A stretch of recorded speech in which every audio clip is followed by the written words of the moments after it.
In this lecture, I'm going to show you how to convert VS Code to a powerful IDE by using an extension called Python. With this extension or plugin, we get a number of features such as linting, which basically means analyzing our code for potential errors. We also get debugging, which involves finding and fixing errors. We'll look at this later in the course. We also get auto-completion, which basically helps us write code faster so we don't have to type every character. We get code formatting, which is all about making our code clean and readable, just like how we format our articles, newspapers, books to make them clean and readable. We get unit testing, which involves writing a bunch of tests for our code. We can run these tests in an automated fashion to make sure our code is behaving correctly. And finally, we get code snippets, which are reusable code blocks that we can quickly generate so we don't have to type them all by hand. Now, don't worry about memorizing any of these. As we go through the course, you're going to learn about these features. Now, here in VS Code, on the left side, click this icon.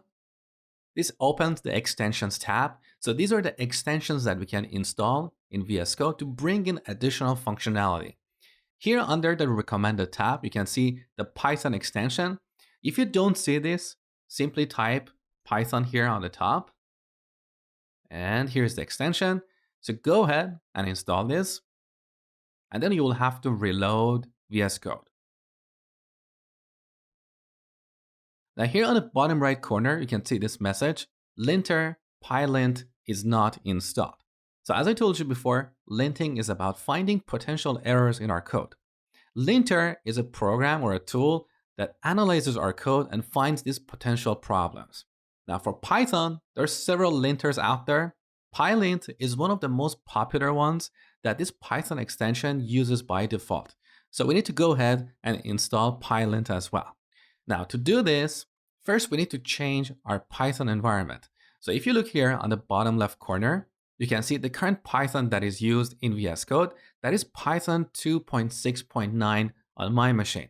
Chances are you see a different version here. So click here, and in this list, make sure to select Python 3.7.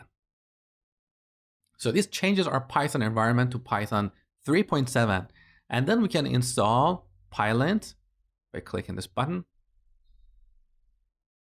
Okay, Pylint is installed. Beautiful. In the next lecture, I will show you how linting works.